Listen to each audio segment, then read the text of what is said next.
Switch chat room, take one. What was the highlight of your summer? Highlight of my summer was probably just hanging out, just getting to have fun. I started an internship. I got to go to the beach with my family. I got a job at this cute little snow cone stand. What was the highlight of your summer? I think for me it was stepping into this new internship I got and just like stepping into God's calling and getting the opportunity to like go minister to people and like hear people's stories and just learn more about their life and their walk with Jesus. For me, it was, like I said, just hanging out and getting to just be with friends and certain people. And not only did I just hang out and just have fun, but volunteering my time and doing certain things in the church and within the church and just helping people and just being able to hang out. Mine, I got a little job at a snow cone stand, and it's super cute, and everybody's super nice, and we can wear Hawaiian shirts, so if that isn't fun, I don't know what is. Nice. I got to go to Turks and Caicos with my family and got to go snorkeling with my dad and my brother in the middle of the ocean, and it was really sweet. That's awesome. Did you guys have any particular goals for how you wanted to use your time this summer? For me, it was to be more intentional with it, to be more focused and set on one thing sometimes. Yeah. So that was a big goal for me. For me, I feel like it would be more personal development, just leaning into God more, learning, reading the Bible more, and just figuring out like what I need to work on with myself and just dive more deep into that. Yeah. My goal is to like take that time for rest, because I feel like in the school year, you're just going, and it feels like there's never really a time to calm down. So just to take a deep breath during the summer. And yeah, that's great. Mine was kind of a concoction of all of those things.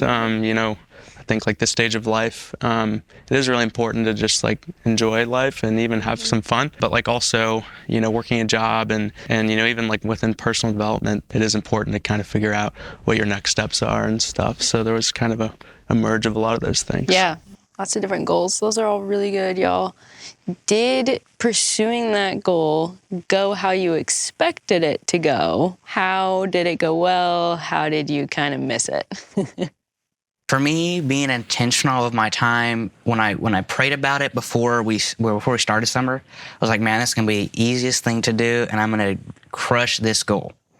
But man, being intentional with time, it was hard. Yeah. I mean, just to focus and set on one thing, I had a really hard time. For me, I stress out whenever things slow down, and so I will find myself trying to fill my time whenever that was not the goal at all. Like, take a deep breath, like give yourself that time to rest. That's really good. I think for me, time management was really hard because like it was really hard to just like plan time to just do that personal development or like find something, For me, it was kind of all over the place. I was working a job that was like super fun and super exhausting and like didn't really have a whole lot of downtime, but then went to the beach and just like totally chilled out for a week, and that was awesome.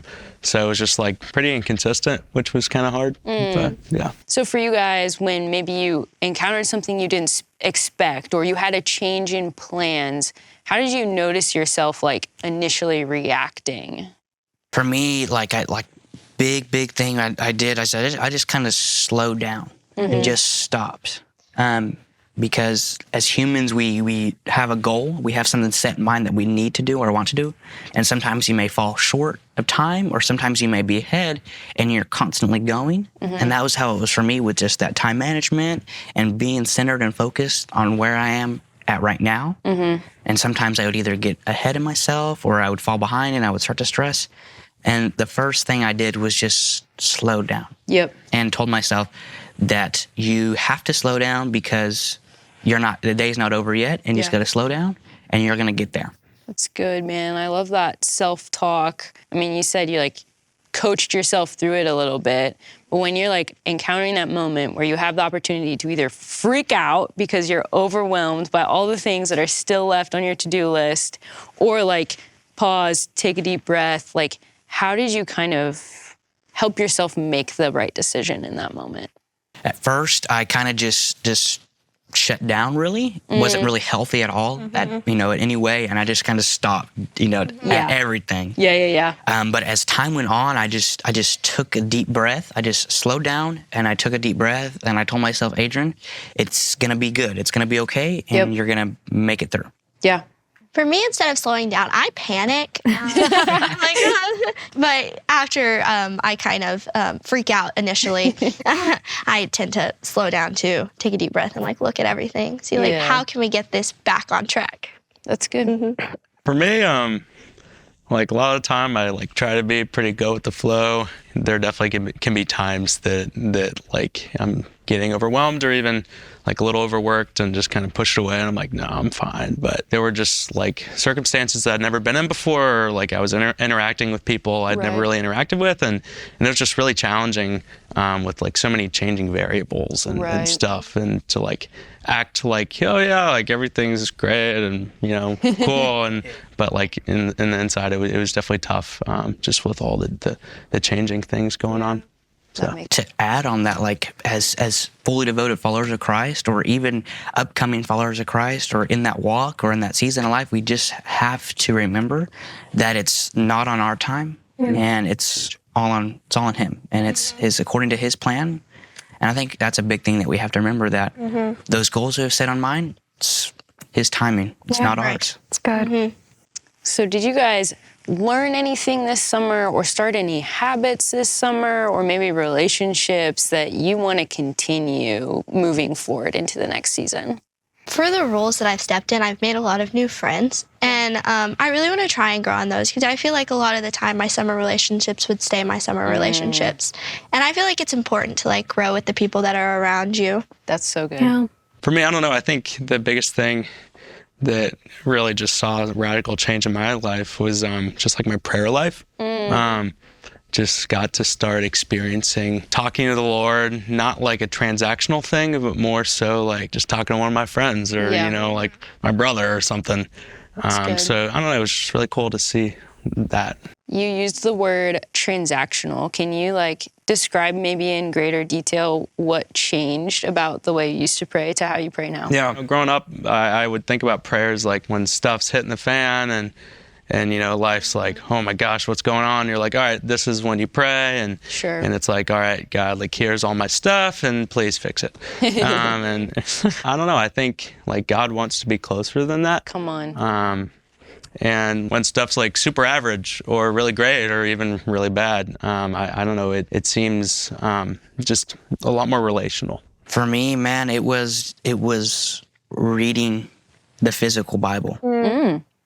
And it was sitting down and again, taking time to sit there and look at Scripture, and actual Scripture. Doing that so often, I felt like I was just kind of being called to sit there and just study through that.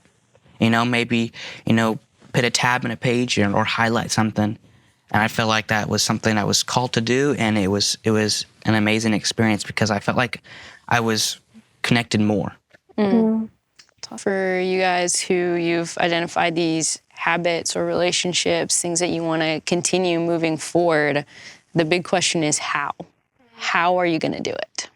Really just leaning in and being intentional about, you know, what I do and who I talk to. I think for me it's intentionality too, because you have to be intentional with like reading your book and like spending time with Jesus and everything, because things do come up in life and you can't like always focus on those things, but like being intentional and putting time apart. And so, I don't know. I think for me, the biggest changer in all that has been accountability. And my best friend Zach is always like, all right, bro, like, how's your prayer life? And I'm like, this week it was pretty trash, but you know, like, or so good. Other weeks it's like, oh, it was like so good. Like, you know, we were talking all the time and it was sweet. So I don't know, just like finding someone that's going to ask me those questions every week. That's been money. Huge. That's really good. Gonna advise someone watching this going into a new school year about how to find a friend like that will help them stay consistent and will hold them accountable and ask them hard questions throughout the school year. What would you tell them? I would say just get yourself in an environment that's healthy and where God is the norm. The questions are like, how can I be a better person and grow I think community is very important. Like you said, surrounding yourself with good people and surrounding yourself with people that are like for Jesus. For me, I had to lean into Jesus for God to like bring me my people, to find my friends and everything. So finding people that just communicate similarly to me, or like, or even like just like care about, you know, growing, and care about growing in similar ways to you, and like want to prioritize not just like surface level conversation. Thank you guys for sharing. Powerful to reflect on our summers and what God's been doing in our lives. What is one thing you want to be known for this school year? I want to be known for being intentional in all my relationships. One thing I want to be known for is just being able to be there for people. This year, I want to be known for bringing people in. for loving like Jesus did. If you enjoyed this conversation where we reflected on our summer, you're going to want to check out the rest of the chat room playlist. I'll see you there.